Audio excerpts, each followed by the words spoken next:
नमस्कार प्रिय दोस्तों, स्वागत है आपका आपके ही प्रिय चैनल में। दोस्तों, आशा करता हूँ आप सभी स्वस्थ एवं सुरक्षित होंगे। दोस्तों, सर्वप्रथम चैनल को सब्सक्राइब करना, शेयर करना और लाइक करना ना भूलें, ताकि समय समय पर आपको मेरे द्वारा भेजी गई हर एक नोटिफिकेशंस उपलब्ध होती रहें। दोस्तों, आज मैं आपके समक्ष प्रस्तुत हूँ अर्थ के आधार पर वाक्य भेद का भाग 8 लेकर। आशा है ये वाक्य भेद की सीरीज आपको आने वाली परीक्षाओं में उपयोगी सिद्ध होगी। तो चलिए दोस्तों, शुरू करेंगे भाग 8 वाक्य भेद बहुविकल्पीय प्रश्न। पहला प्रश्न देखिए क्या है। क्या मेरा भाई आपसे मिला? इस वाक्य में अर्थ के आधार पर वाक्य का कौन सा वाक्य है भेद है? विधानवाचक वाक्य है, संदेहवाचक वाक्य है, प्रश्नवाचक वाक्य है अथवा आज्ञावाचक वाक्य है। क्या मेरा भाई आपसे मिला? तो देखिए दोस्तों, क्या मेरा भाई आपसे मिला, वाक्य को पढ़ने से ही पता लग रहा है कि किसी से प्रश्न पूछा जा रहा है। तो ये वाक्य तीसरा यानी प्रश्नवाचक वाक्य है। हमें पता है कि जब किसी से प्रश्न किया जाए, जिन वाक्यों में किसी से प्रश्न पूछा जाए, ये होता है प्रश्नवाचक वाक्य। तो दोस्तों, आगे देखिए कि अगला वाक्य कौन सा है। वह बहुत ज़ोर से हंस रहा है। इस वाक्य को विस्मयवाचक वाक्य में बदल कर लिखिए। देखिए, अरे वह बहुत ज़ोर से हंस रहा है। वह बहुत ज़ोर से क्यों हंस रहा है?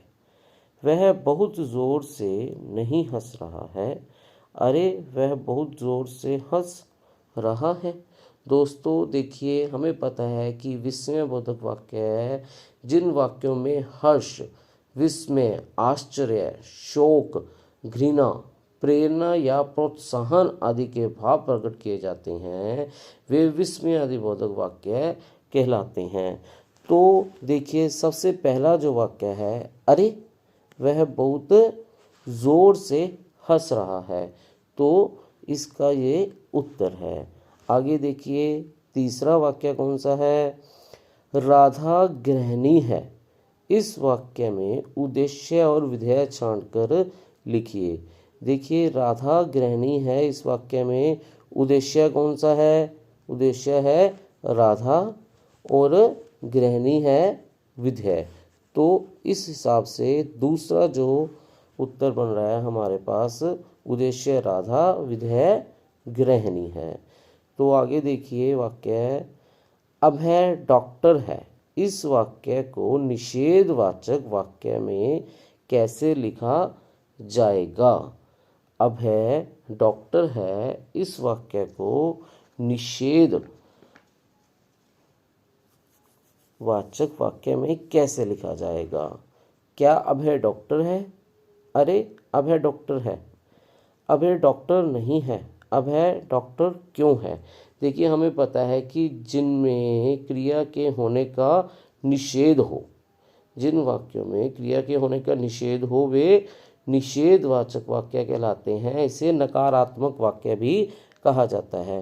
तो देखिए, यहाँ पर जो तीसरा वाक्य है, अभय डॉक्टर नहीं है, ये निषेधवाचक वाक्य है। आगे देखिए, पांचवा वाक्य कौन सा है। मेरा पत्र पिताजी को मिला। मेरा पत्र पिताजी को मिला, इस वाक्य को प्रश्नवाचक वाक्य में बदलिए। देखिए, कौन सा वाक्य बनता है ये। क्या मेरा पत्र पिताजी को मिला? शायद मेरा पत्र पिताजी को मिला। अरे मेरा पत्र पिताजी को मिला। मेरा पत्र पिताजी को नहीं मिला। देखिए, हमने प्रश्नवाचक वाक्य में बदलना है। हमें पता है कि जो प्रश्नवाचक वाक्य है उसमें प्रश्न पूछा जाता है। देखिए, यहाँ पर जो चिन्ह दिया गया है, इससे भी हमें स्पष्ट हो जाता है कि ये कौन सा वाक्य है। तो पांचवे का जो पहला उत्तर है, क्या मेरा पत्र पिताजी को मिला, इसका सही उत्तर है। आगे देखिए, मुझे आज बाहर घूमने का मन हो रहा है। इस वाक्य किस प्रकार का वाक्य है? देखिए, मुझे आज बाहर घूमने का मन हो रहा है। आज्ञावाचक वाक्य है, संकेतवाचक वाक्य है, इच्छावाचक वाक्य है, विस्मयादिबोधक वाक्य है। देखिए, मुझे आज बाहर घूमने का मन हो रहा है, जो है इच्छावाचक वाक्य है। इच्छावाचक वाक्य है जिनमें इच्छा, कामना, आशा या आशीर्वाद आदि का वर्णन हो, उसे इच्छावाचक वाक्य कहा जाता है। तो इस वाक्य में मुझे आज बाहर घूमने का मन हो रहा है, तो अपने मन की भावनाएं बताई जा रही हैं, इसलिए यहाँ पर इच्छावाचक वाक्य है। आगे देखिए, सातवां जो वाक्य है, जिन वाक्यों में संदेह, संभावना का बोध होता है, वहाँ अर्थ की दृष्टि से कौन सा वाक्य भेद होता है? जिन वाक्यों में संदेह, संभावना का बोध होता है, वहाँ पर संदेहवाचक वाक्य होता है। तो इसका उत्तर जो है वो पहला ही है, संदेहवाचक वाक्य। आगे देखिए क्या है, रमा पत्र लिख रही है। इस वाक्य में अर्थ के आधार पर वाक्य का कौन सा वाक्य भेद है? विधानवाचक वाक्य है, संदेहवाचक वाक्य है, प्रश्नवाचक वाक्य है या आज्ञावाचक वाक्य है? देखिए, विधानवाचक वाक्य है इसका जो पहला ही उत्तर है। विधानवाचक वाक्य कौन सा होता है? जिनमें सामान्य रूप से या निश्चित रूप से कार्य करने का वर्णन हो, विधानवाचक कहलाता है। इसे कथनात्मक वाक्य भी कहा जाता है।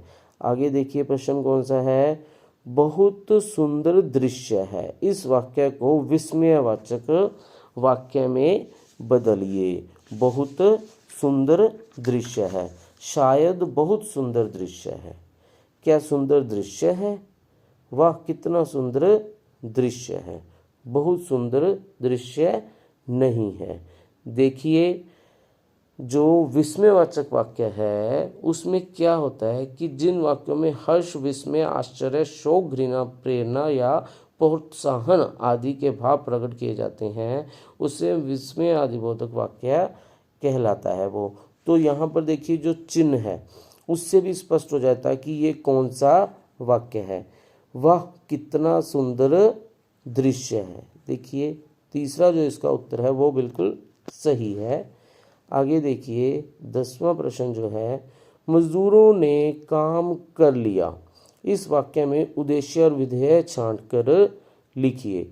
मजदूरों ने काम कर लिया। देखिए, उद्देश्य में पहले में क्या है, काम कर लिया, विधेय मजदूरों ने।